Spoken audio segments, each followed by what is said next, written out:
हिंदू, मुस्लिम, सिख, ईसाई हर धर्म को मानने वाले जानते हैं कि उनके इष्ट ने फिर से इस मृत्युलोक में आने की भविष्यवाणी की है।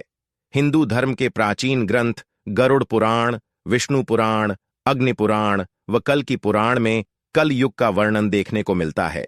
आज का मनुष्य यदि कलयुग के वर्णन को पढ़ेगा तो वह डर जाएगा। वर्ल्ड नॉलेज की वीडियो में एक बार फिर से आपका स्वागत है।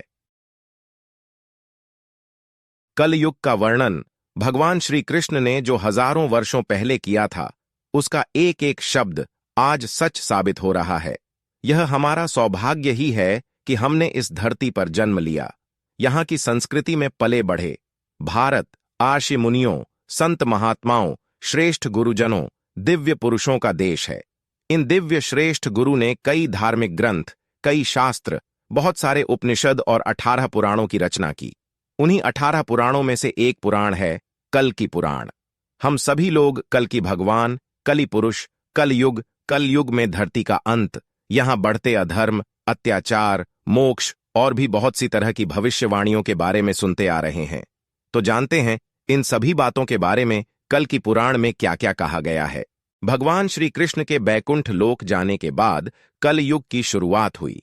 जब द्वापर युग समाप्त हो गया तो ब्रह्मा जी ने अपनी पीठ पृथ्वी की तरफ कर ली। ब्रह्मा जी की पीठ से ही अधर्म की उत्पत्ति हुई। इसी अधर्म के सहयोग से काम, क्रोध, लोभ, मद, अहंकार आदि की भी उत्पत्ति हुई। इन्हीं सब से मिलकर कल युग की रचना हुई। कल युग के प्रभाव से ब्राह्मणों को वेदों का ज्ञान नहीं प्राप्त होगा। स्त्रियां पर पुरुष का अनुसरण करेंगी। वही इंसान सभी धार्मिक कार्य व अनुष्ठान बंद कर देंगे। मनुष्य 16 वर्ष की आयु में ही बूढ़े हो जाएंगे।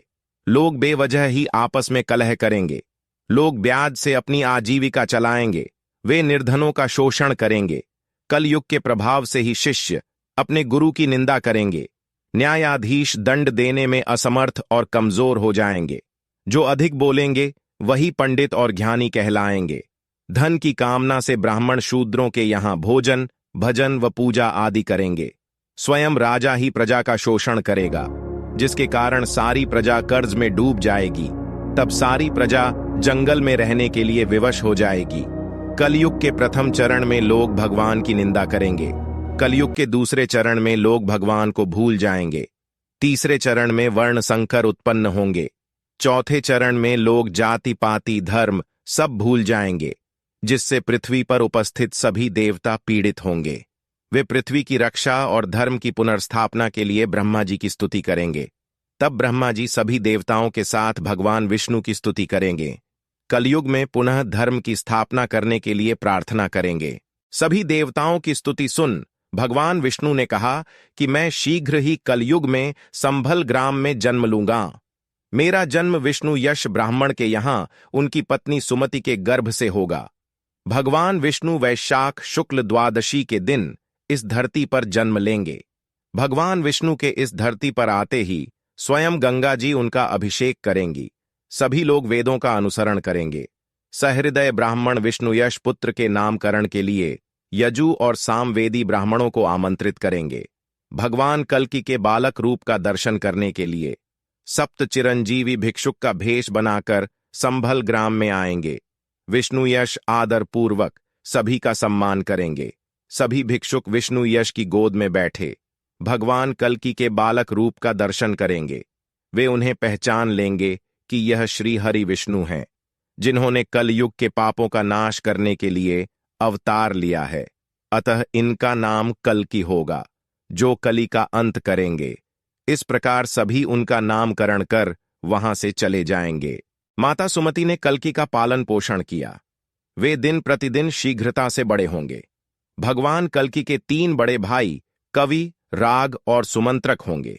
इनके बड़े होने पर विष्णु यश उन्हें ब्रह्म संस्कार, उपनयन और सावित्री का श्रवण कराएंगे। इसके बाद सभी वेदों का अध्ययन करेंगे। विष्णु यश भगवान कल्कि को बताएंगे कि वेद ब्रह्मा जी की वाणी है और सावित्री प्रतिष्ठा है। वेद 10 संस्कारों से युक्त ब्राह्मणों के पास निवास करते हैं। विष्णु यश उन्हें 10 संस्कारों ज्ञान प्रदान कर उनका उपनयन संस्कार करेंगे। तब भगवान कल्कि कहेंगे कि मैं 10 संस्कारों से युक्त और वेदों के झाता ब्राह्मण से शिक्षा लेना चाहता हूं।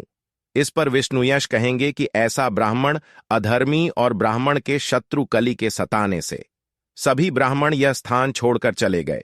जो शेष रह गए हैं वह कली के भय से अपने धर्म मार्ग से भटक गए हैं। ऐसे ब्राह्मण की खोज में तुम्हें दूर जाना होगा। तब भगवान कल्कि अपने पिता को वचन देंगे कि वह ब्राह्मण के शत्रु कली का विनाश करेंगे, पुनः धर्म की स्थापना करेंगे। कल्कि पुराण के अनुसार जब भगवान कल्कि घर से गुरु की तलाश में गुरुकुल की ओर निकलेंगे, तब महेंद्रगिरी पर्वत पर रहने वाले परशुराम उन्हें अपने आश्रम ले जाएंगे। परशुराम उन्हें बताएंगे कि वह रघुवंश में जन्मे जमदग्नि के पुत्र है। वे वेदों को जानने वाले और युद्ध विद्या में निपुण परशुराम है। उन्होंने कई बार इस धरती को क्षत्रियों से विहीन कर ब्राह्मणों को दान में दे दिया है। आप मुझे धर्मपूर्वक अपना गुरु मानो, मैं आपको वेद तथा युद्ध की शिक्षा दूंगा।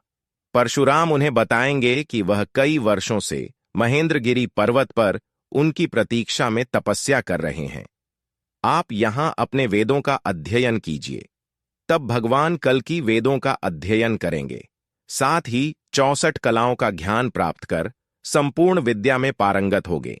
इसके बाद परशुराम से कहेंगे कि जिस दक्षिणा के देने से मुझे सर्व सिद्धि की प्राप्ति हो, जिस दक्षिणा की प्राप्ति से आप संतुष्ट हो, वह दक्षिणा मुझे बताइए।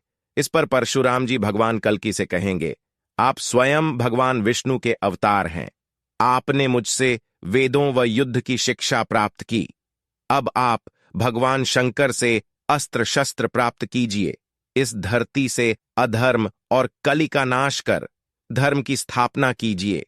यही मेरी गुरु दक्षिणा होगी। भगवान कल्कि परशुराम से आशीर्वाद ले भगवान शंकर के पास अस्त्र शस्त्र प्राप्त करने के लिए जाएंगे। तब भगवान कल्कि बिल्केश्वर महादेव मंदिर पहुंचेंगे, जहां महादेव का विधिवत पूजन कर और उनका हृदय से ध्यान करेंगे। शस्त्र प्राप्ति के लिए स्तुति करेंगे, फिर शिव स्तोत्र की रचना करेंगे। भगवान कल्कि के शिव स्तोत्र को सुनकर भगवान शंकर मां पार्वती के साथ वहां प्रकट होंगे। महादेव प्रसन्न होकर भगवान कल्कि से वरदान मांगने को कहेंगे। भगवान शंकर भगवान कल्कि को शीघ्रगामी अनेक रूपधारी गरुण अश्व एवं सर्वज्ञ शुक्र प्रदान करेंगे।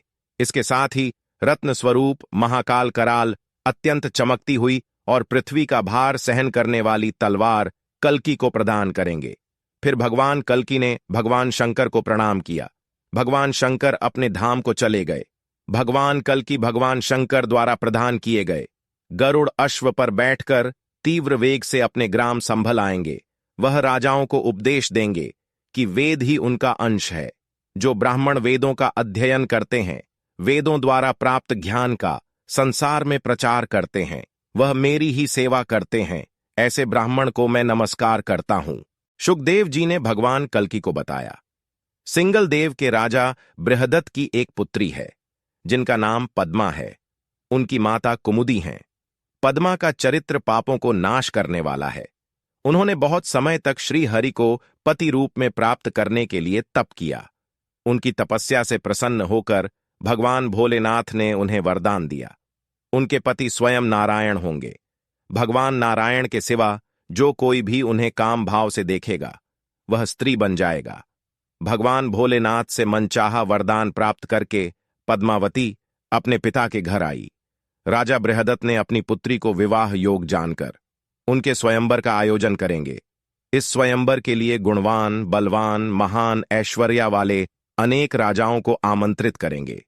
इस प्रकार सिंगल देश में पद्मा के स्वयंवर का उत्सव मनाया जाने लगा।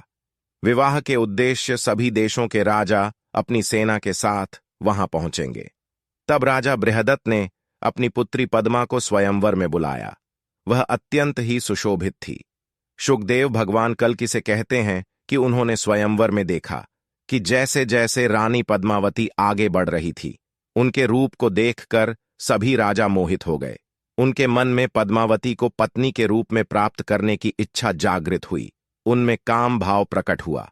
भगवान शंकर के वरदान अनुसार सभी राजाओं ने स्त्री का रूप धारण कर लिया। जब सभी राजा स्त्री रूप में हो गए तो रानी पद्मावती अत्यंत दुखी हुई। वह अपनी सखी से कहने लगी, भगवान ने मेरे भाग्य में कोई वर नहीं लिखा। मैंने ऐसा कौन सा पाप कर दिया कि भगवान शंकर का वरदान मेरे लिए अभिशाप बन गया है। पद्मा भगवान विष्णु का ध्यान करते हुए कहती हैं कि अगर भगवान विष्णु ने मुझे पत्नी रूप में स्वीकार नहीं किया तो मैं देह त्याग दूंगी। पद्मा के व्याकुल होने पर भगवान कल्कि ने शुक से कहा, मेरा संदेश लेकर शीघ्र ही सिंगल देश प्रस्थान करो। मेरी प्रिया पद्मा को आश्वासन दो, मैं शीघ्र ही उनसे विवाह करूंगा। निश्चित ही पद्मा मेरी पत्नी होंगी। विधाता ने यह संयोग नियत किया है। शुकदेव शीघ्र ही सिंगल देश पहुंचे। वह रानी पद्मावती के कक्ष के निकट पहुंचकर मनुष्यों की वाणी में बोला, आप चंचल नेत्रों से सुशोभित द्वितीय लक्ष्मी जी प्रतीत हो रही हैं। विधाता ने संपूर्ण विश्व का रूप आपको ही दे दिया है। इन वचनों को सुनकर पद्मा ने शुक के बारे में जानने की इच्छा जाहिर की। जब शुक ने अपना परिचय दिया तो रानी पद्मावती ने उसे अपनी तपस्या और भगवान शंकर के वरदान को बताया। पद्मावती ने शुक को भगवान शंकर द्वारा बताए गए पूजन विधि को बताया। वह शुक से कहती हैं कि मैं बहुत समय से भगवान विष्णु की प्रतीक्षा कर रही हूं। भगवान शंकर का वरदान मेरे लिए अभिशाप बन गया है। तब शुक ने बताया कि भगवान श्री हरि ने धर्म की स्थापना के लिए संभल गांव में विष्णुयश के यहां अवतार ले लिया है। वह धर्म की स्थापना हेतु धर्म का प्रचार कर रहे हैं। यह जानकर पद्मा ने शुक को रत्नों से सुसज्जित कर कल्कि भगवान को संदेश भिजवाया। शुक ने शीघ्र ही संभल पहुंचकर भगवान कल्कि को रानी पद्मावती का संदेश बताया।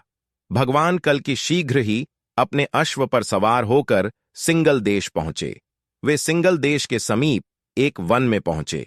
भगवान कल्कि ने वहां एक सरोवर में स्नान किया।